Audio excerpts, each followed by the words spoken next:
Spyderco Paramilitary 2. This is the C81.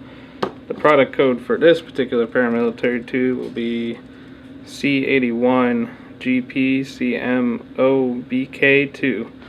This is the camouflage Digicam G10 handles with the black DLC coated blade.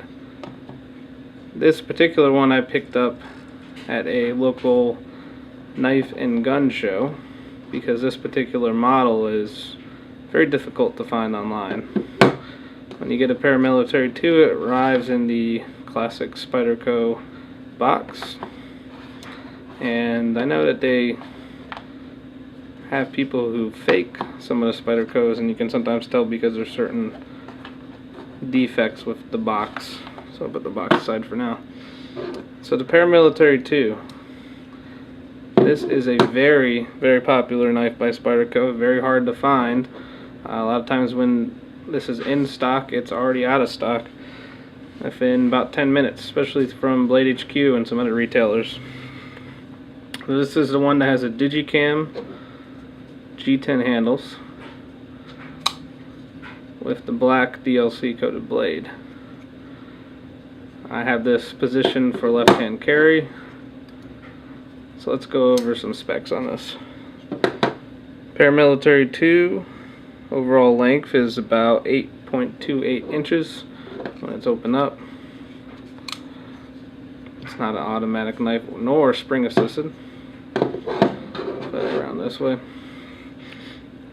You have a blade length of about 3.5, it's a little under 3.5 inches. Closed length is about 3 inches. Blade material is the CPM S30V, and I don't really know much of the difference, but CPM S30V is supposed to be a little bit better than normal S30V. I don't know all the details on that, but that's just what I've read online. As far as the steel is concerned though, this did arrive razor sharp when I bought it. Let's see. It's got interesting blade shape. Kind of a clip point maybe. Let's see, you have full flat ground, which is good. And you know, it's hard to beat this knife. It's very ergonomic. And as far as weight, it is 3.75 ounces. So you get under 4 ounces with a blade that has G10 handles and about a 3.5 inch blade. Now the locking mechanism is a unique one. Get in the back there. It's going to be Spyderco's compression lock system. So if you're familiar with a liner lock, it's similar in the way you disengage it. So when it engages, that's what it looks like. And disengage it, push it to the side, blade closes up. Now this makes it, in theory, safer because your thumb or your fingers are not in the way of where the blade has to close when you're closing the knife. It's actually a very neat locking system and seems to be a pretty strong locking system. There's no blade play on this. And yeah, you get the Digicam G10 handles, which are pretty neat. There we go. Got a pocket clip that's positionable to tip up right or left hand carry. Very generous size lanyard hole if you want to put a lanyard on it. Let's see what other kind of specifications that we have here. So roll for this knife could be either everyday carry, or if you need to have a emergency defense slash tactical, whatever you want to call it, knife that can function as this as well. And one thing I really like about some of the Spydercos is just how they have the jimping here and they have the choil under here. This is designed by both Eric and Sal Glesser over at Spyderco. They have both of their signatures on there. This is a USA produced knife, as you can see. They put Golden, Colorado, USA Earth. That's what they always put with their USA produced knives. And on the other side, you get the Spyderco logo and CPM S30V and Spyderco name printed on the blade. So the reason I got this knife is because when I saw this at the gun a knife show, I was thinking about the Paramilitary too, but you know, some of the Spydercos I've handled in the past, I wasn't as impressed with it, just because I'm not used to using the deployment hole. I'm used to using, I had the thumb studs or flipper, and Spyderco has this deployment hole on all their knives. You can deploy it quickly. Let me do that again. Or it also deploys slowly if you need to. So it's not an automatic or assisted opening, so either way you want to open it, you can. And that compression lock is great because not only does it lock up well, if you practice with it, you can get the blade to just kind of drop in like that, and just easy one-handed operation. And there's just a lot to like about this knife. I mean, when you pick it up, you realize it's very light, and it's also very ergonomic. And especially with that choil where they had the jimping up there and the jimping up there, it's just, it fits in your hand right. You can either hold it back here, choke up on the knife like that, and it's just all around, all the different ways you could hold this knife. See how it's in reverse grip. Reverse grip is also good. So all the ways you can hold this knife, it's just very comfortable, very ergonomic. The Digicam G10 is just really neat, and yeah, it's razor sharp. They did a good job out of factory sharpening this, putting the edge, and yeah, there's not a lot to complain about. I can see, after owning one for a while now, I've had this for about 3 or 4 months, of why this is always out of stock, because this is a great blade. Now, if you can find this in stock,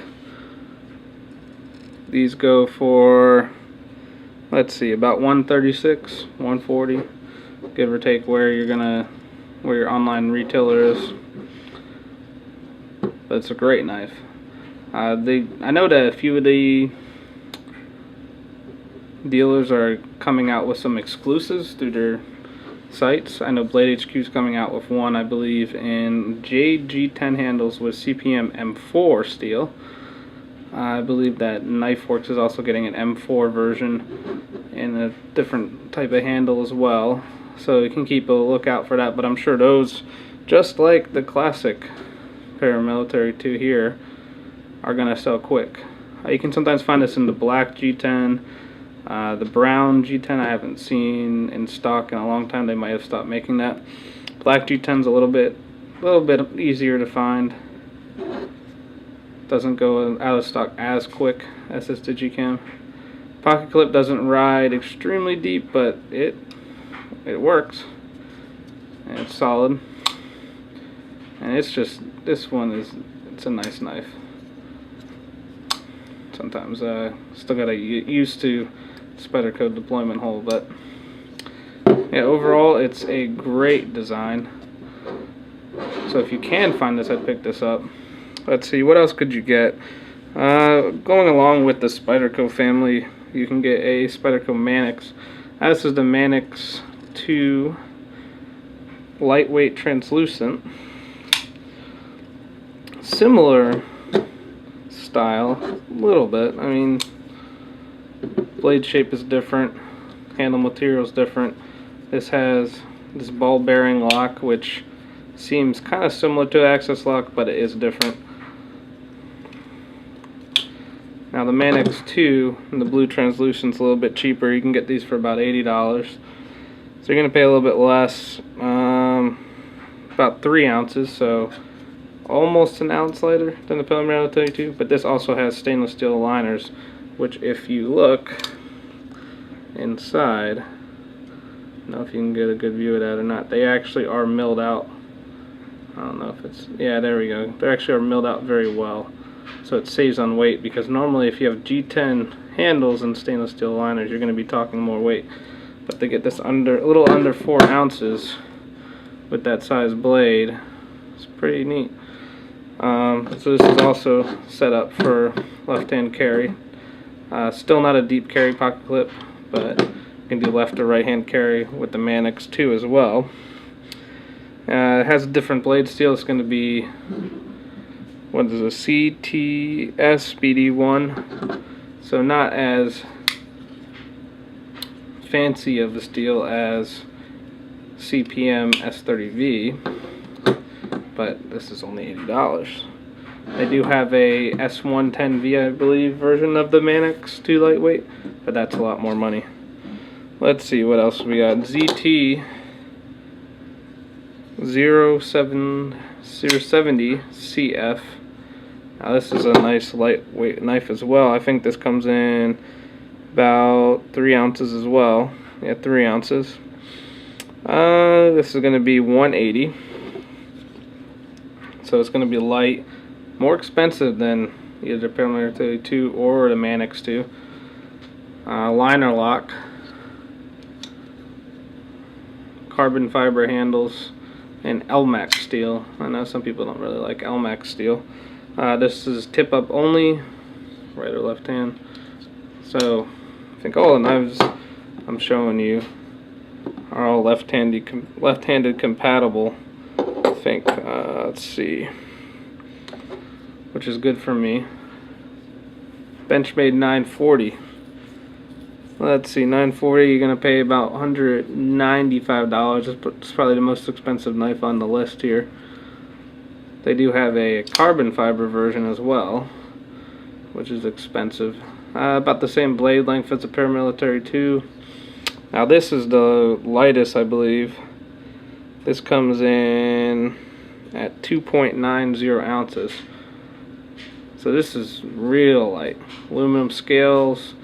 They have the carbon fiber scales and I think S90V steel. This is S30V, but it's not CPM S30V, so it's going to be similar to the Paramilitary 2, but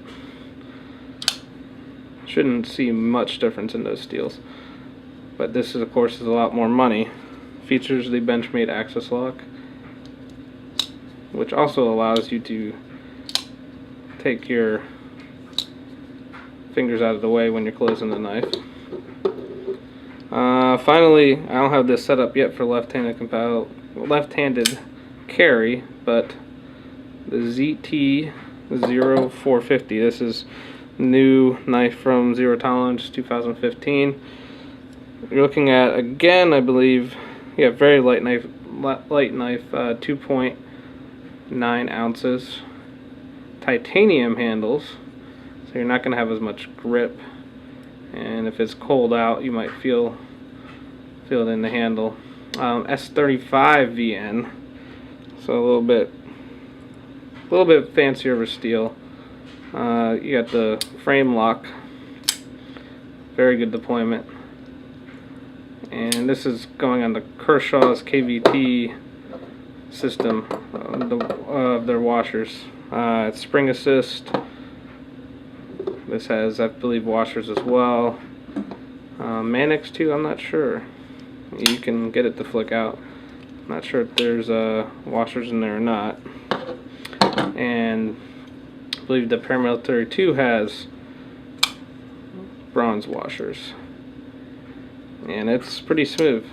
I've seen some videos where it just drops right in there. I sometimes have to swing it a little bit, but you know, I'm satisfied with how it is. And for the price, if you can get it, about $136, $140, and it's pretty competitive because you're looking at, oh, I didn't say, zero tolerance $160 for the 450, so that's pretty reasonable. That's actually really good for titanium and S35VN steel. But as far as looking at all the options on the table, you're getting a good steel with the Paramilitary too. Very good ergonomics, and it's just really neat. Just that really cool Digicam G10. So there you go, Paramilitary 2 by Spyderco. Let me make sure I get a very good deployment out. There we go. Paramilitary 2 by Spyderco. If you can find one, get one. I would highly recommend it. Lightweight, good ergonomics, good steel. It's just really cool. And keep your eye out on some of the different knife dealers, because it looks like we're going to have some special edition through different knife dealers on the Paramilitary 2 with upgraded CPM M4 steel. Alright, that's all I got for you today on this knife. If you have any questions, leave it down in the comments below. Thanks for watching.